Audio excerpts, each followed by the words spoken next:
नमस्कार, मैं हूँ शिवनाथ झा, पेशे से पत्रकार हूँ। 4 दशक से अधिक समय से पत्रकारिता कर रहा हूँ। पिछले 2 दशक से कुछ अलग तरह की पत्रकारिता भी कर रहा हूँ और वह है सन 1857 और 1947 के बीच जो क्रांतिकारी गुमनाम हो गए, जो क्रांतिकारी शहीद हो गए मातृभूमि की स्वतंत्रता के लिए, उनके आज के वंशज समाज में कहाँ किस हालात में है उन्हें ढूंढना। यह भी एक पत्रकारिता ही कहेंगे, क्योंकि विद्वानों ने, विदुषियों ने, आज का विदुषी के बारे में नहीं कर रहा हूँ, ये जो यथार्थ में विद्वान और विदुषी भारत का समाज मानता है उनके बारे में, जो दार्शनिक थे, जो समाज के शुभचिंतक थे, उनके बारे में उन्होंने जो कहा था, मेरा तात्पर्य उन लोगों से है। उनका कहना था कि जिस मातृभूमि की स्वतंत्रता के लिए क्रांतिकारियों ने, शहीदों ने अपने जीवन को, अपने प्राणों को उत्सर्ग कर दिया, अगर आज़ादी के बाद, स्वाधीनता के बाद स्वतंत्र देश का समाज उन क्रांतिकारियों या शहीदों को भूल जाता है, तो हम उस समाज को विकसित समाज नहीं कहेंगे। मैं नहीं कहूँगा कि भारतवर्ष में जो लोग हैं, हमारा जो समाज है वो विकसित है या नहीं, उतनी आलोचना करने की क्षमता हम में नहीं है। लेकिन मैं उन क्रांतिकारियों को, उन शहीदों को इतना विश्वास जरूर दिलाता हूँ, उनकी आत्माओं को जरूर इतना विश्वास दिलाता हूँ कि मैं उनकी वीरता के प्रति, उनके शहादत के प्रति, देश के लिए, मातृभूमि के लिए उनके बलिदान के प्रति मैं नमक हराम नहीं हूँ। मैं औरों के बारे में नहीं बोलूँगा, लेकिन मैं इतना जानता हूँ कि हमारी जो संस्कृति है, हमारे माता पिता ने जो मुझे संस्कार दिया है, उस संस्कार को लेके मैं उन तमाम हुतात्माओं को बहुत गर्व के साथ कहता हूँ कि मैं नमक हराम नहीं। पिछले 20 वर्षों में मैं करीब 75 वंशजों को ढूंढा हूँ। हमारी कोशिश थी कि 2021 में जब भारत 75वां स्वाधीनता संग्राम वर्ष मनाएगा, हम अपने उस अथक प्रयास को, जो एक 600-800 पन्ने का किताब बनाया हूँ, उसे राष्ट्र को, उसे देश को, उसे उन हुतात्माओं के परिवारों को अर्पित करूँ। लेकिन ऐसा नहीं हुआ। इन विगत 20 सालों में जितने वंशजों को मैं ढूंढा, उन वंशजों में अब तक 7 वंशजों के परिवारों को उनके घरों में दीपक जलाने में समर्थवान रहा हूँ। शुरुआत बिस्मिल्लाह खान साहब से 2006 में। बिस्मिल्लाह खान जिस किताब को अपने जीवन के अंतिम जन्मदिन में लॉन्च किया, उस किताब से उनके लिए जो भी हमसे संभव हुआ मैं किया। फिर तात्या टोपे आए एक अलग किताब से। तात्या टोपे के वंशज विनायक राव टोपे जो बिठूर कानपुर में रहते हैं, उनके लिए जो संभव हो पाया किया। मित्र की सहायता से, शुभचिंतकों की सहायता से जो भी मौद्रिक लाभ उन्हें हो पाया उस समय वो किया गया। लेकिन सबसे बड़ी बात ये हुई कि उनकी 2 बेटियां जो पढ़ी लिखी थी, उन्हें भारतीय रेल में नौकरी का बंदोबस्त हुआ, नौकरी मिली। भारत का 136 करोड़ के आवाम में तात्या टोपे का प्रपौत्र विनायक राव टोपे अगर मेरे घर आकर यह कहें कि आप मेरी बेटी का कन्यादान कर दें, तो यह मेरे लिए फक्र की बात होगी। इससे अधिक इज्जत, इससे बड़ा सम्मान शायद मुझे नहीं मिल सकता है। यह प्रारब्ध था। क्योंकि विनायक राव टोपे को जिस व्यक्ति ने, विनायक राव टोपे के पिता को, नारायण राव टोपे को जिस व्यक्ति ने सम्मानित किया था आज़ादी के 100 साल, 1857, जब 1957 में 100 साल उस क्रांति के लिए सम्मानित किया गया था तात्या टोपे के पौत्र नारायण राव टोपे को, तो सम्मानित करने वाले व्यक्ति का नाम था आदित्यनाथ झा। आदित्यनाथ झा साहब उस समय उत्तर प्रदेश शासन में प्रमुख सचिव थे, बाद में दिल्ली के वो लेफ्टिनेंट गवर्नर भी बने। प्रारब्ध ये देखिए कि आदित्यनाथ झा साहब जिस गांव से हैं उसी गांव से मैं भी हूँ, उसी मिट्टी से मैं भी हूँ। यह बात मैं विनायक राव टोपे को भी बताया। विनायक राव टोपे के बाद भारत का अंतिम मुगल बादशाह बहादुर शाह जफर के वंशज, फिर उधम सिंह के मातृपक्ष के एक वंशज जीत सिंह साहब, जिस किताब की कल्पना हम किए, जिस किताब को मैंने बनाया, उस किताब के माध्यम से करीब 11.5 लाख रुपया मैंने एकत्रित किया था, जो जीत सिंह साहब को हमने दिया। इसमें लोकमत समाचार पत्र के मालिक विजय दारदा साहब का बहुमूल्य योगदान रहा।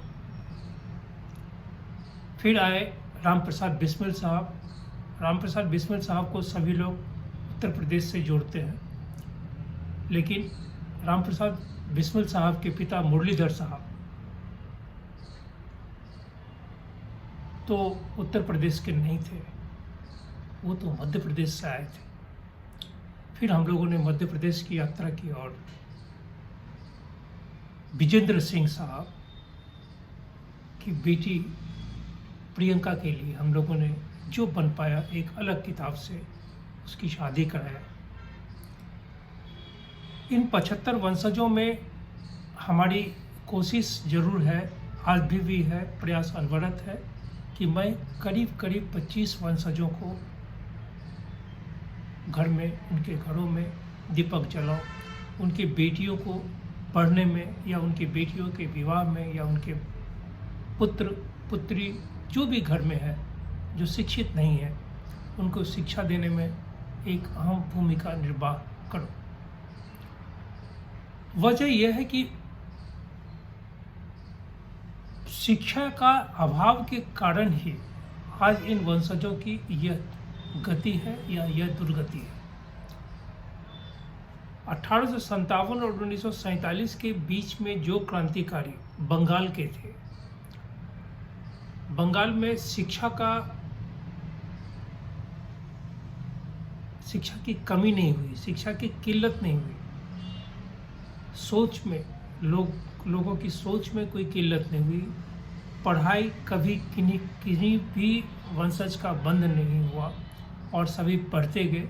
इसलिए बंगाल में जो वंशजों की हालत है वह देश के अन्य प्रदेशों में, अन्य क्षेत्रों में जो वंशजों की हालत है उससे थोड़ा 19-20 का फर्क है।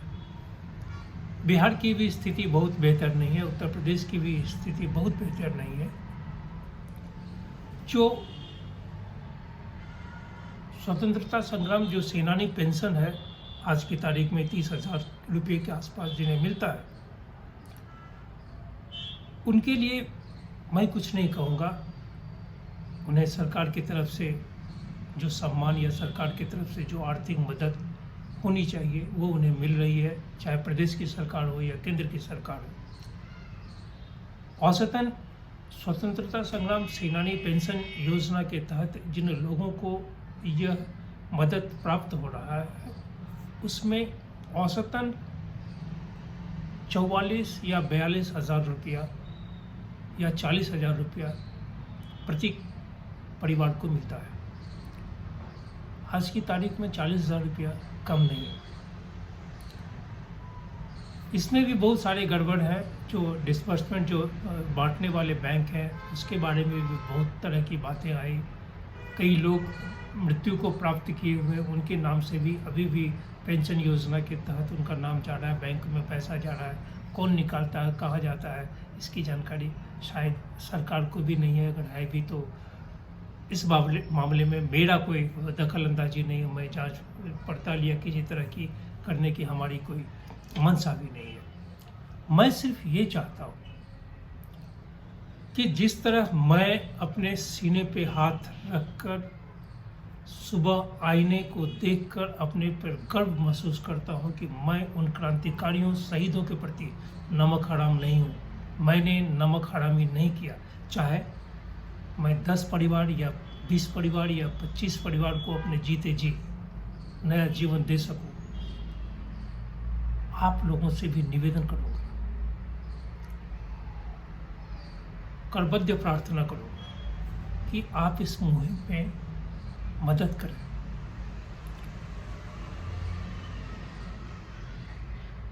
अगर आप व्यवसायी हैं तो आप छोटा सा एक विज्ञापन मुझे दे दीजिए। उस किताब में आपकी कंपनी का, आपकी ऑर्गेनाइजेशन का एक लोगो दे दीजिए।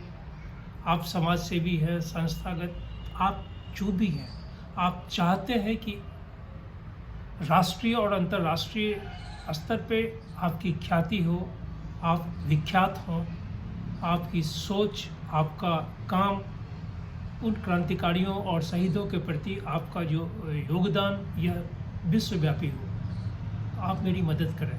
क्योंकि किताब कभी मरता नहीं है। मैं जो काम कर रहा हूँ उसका गवाह गूगल है।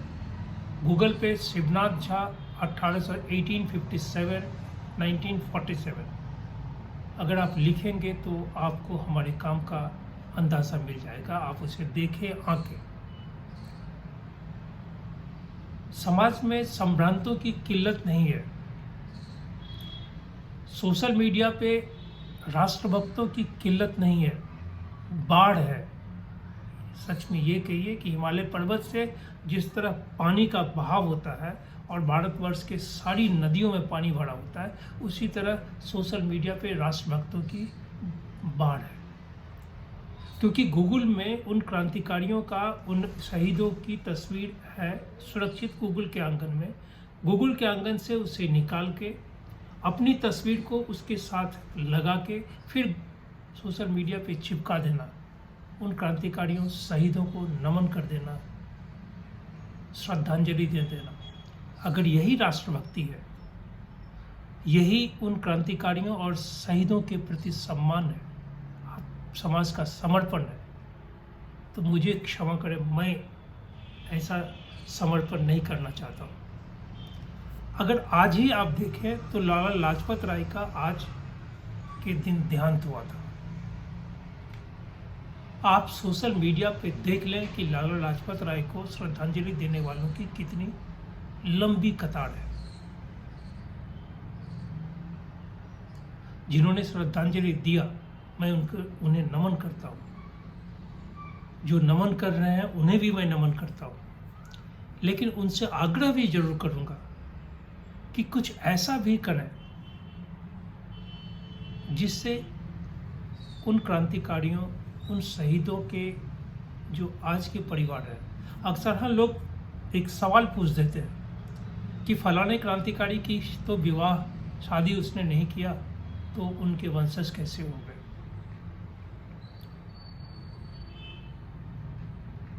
बिल्कुल है, उनका प्रश्न बहुत ही दुरुस्त प्रश्न है कि हम वंशज ब्लड लाइन से लेते हैं। हम, हमारे पिता, उनके पिता, हमारा बच्चा, तो ये वंश चला रहा है। लेकिन आज़ाद भारत में, क्षमा याचना के साथ कह रहा हूँ, इसे अन्यथा नहीं लेंगे। आज़ाद भारत की स्थिति ये है कि हमारे समाज में जो लोग हैं, समाज की जो मानसिकता है, वो इतना दरिद्र हो गया है, दरिद्रता की एकदम ऊंचाई पे है, उत्कर्ष पे है, पराकाष्ठा पे है कि अगर एक अधिकारी किसी ऐसे पद पे हैं, एक व्यक्ति राजनीति में किसी एक ऐसे स्थान पे है तो पूरे गांव का, मौसा का, चाचा का, भतीजा का, बेटा का, साली का, नाती का, पोता का, पोती का वो संबंधी हो जाता है। समाज में अपनी दबंगता को प्रमाणित करने के लिए, अपने दबंगता को, वर्चस्व को स्थापित करने के लिए ये सभी लोग दूर दराज की जो नदियों में बहने वाले संबंध हैं उससे अपना नाता जोड़ लेते हैं। राजनीति में अगर एक व्यक्ति किसी का वंशज ब्लड लाइन पे नहीं आ रहा है तो उसकी आलोचना होती है, लेकिन उसी राजनीति में एक परिवार का 14 सदस्य, 12 सदस्य, 10 सदस्य, ससुराल पक्ष, मायका पक्ष, सारे पक्ष के लोग राजनीति में आ जाते हैं, तो फिर ये कैसे उम्मीद करें हम कि हम उन क्रांतिकारियों, शहीदों को उनकी शहादत के लिए, उनकी कुर्बानी के लिए जो अपेक्षित होना चाहिए वो या हो सकेगा। मैं किसी भी राजनीति में किसी भी तरह के आलोचना से संबंधित विषय में नहीं जाऊंगा, लेकिन आप तमाम लोगों से निवेदन करता हूं कि अपने सामर्थ्य पर इस मुहिम में साथ जरूर दें। इसलिए मैं इस फंडरेजर के माध्यम से आप तमाम लोगों से, आप विश्व के किसी भी कोने में रहते हैं, क्योंकि मेरा दावा है कि स्वतंत्र भारत में शायद ही कोई गांव होगा, शायद ही कोई कस्बा होगा, शायद ही कोई पंचायत होगा, शायद ही कोई जिला होगा, शायद ही कोई प्रदेश होगा जहाँ से एक न एक क्रांतिकारी मातृभूमि की स्वतंत्रता के लिए या मातृभूमि की रक्षा के लिए अपने प्राणों को उत्सर्ग नहीं किया। इसलिए समय ये है कि हम उन शहीदों, उन क्रांतिकारियों के नाम पर राजनीति न करके उन्हें, उनके परिवार को, उनके वंशज को, उनके जो पीढ़ियां हैं उन्हें सम्मान तो दें ही, लेकिन संध्या काल में हम इस बात से भी उन्हें आश्वस्त रखें कि वो भूखे नहीं सोएंगे। मेरी कुवत नहीं है कि मैं उन्हें नौकरी दूं, लेकिन मेरी कुवत इस प्रयास से इतनी जरूर हो सकती है कि उन्हें इस लायक बना दूं कि वो 2 वक्त की रोटी का बंदोबस्त कर सके। जिनसे भी देखिए लोग बोलते हैं कि आप उन्हें पता दीजिए, आप उनका नाम दीजिए, संपर्क दीजिए, ये मैं नहीं दूंगा, क्योंकि इस काम के लिए मैं 20 साल लगाया और 20 साल पहले जो स्थिति थी, आज की स्थिति बहुत बदलाव। तो मैं जो करूँगा वो नेट पे रहेगा, आप तक वो बात पहुँचेगी, आप तक किताब पहुँचेगी, पुस्तक आप उसमें दृष्टिगोचित होंगे, समाचार लिखा जाएगा, वीडियो बनेगा, टेलीविज़न में आएगा, आपकी ख्याति दूर दूर तक जाएगी। क्योंकि जिन लोगों के साथ सहयोग से ये प्रयास चल रहा है, उन तमाम लोगों का हस्ताक्षर, उन तमाम लोगों का नाम हर एक किताब पे उद्धृत है। इसलिए मैं आप तमाम लोगों से इस फंडरेजर के माध्यम से निवेदन करता हूँ कि अगर आपके नज़र में हमारा प्रयास तवज्जो रखता है, आप गूगल पे देखने के बाद आपको लगे कि यह प्रयास सार्थक है, आपको भी इस प्रयास में शामिल होना चाहिए। तो हमारे प्रयास को मदद जरूर करें। indianmartyrs.in यह एक निबंधित संस्था है, आप मदद करें, आप टैक्स कागजात जो भी है उससे संबंधित आप इस प्रयास में मदद जरूर करें, क्योंकि सुबह और शाम में जब आईना आप देखेंगे तो आप भी बहुत फक्र के साथ कहेंगे उन क्रांतिकारियों को कि हम नमक हराम नहीं है। शेष तो प्रारब्ध बताएगा कि क्या होने वाला है।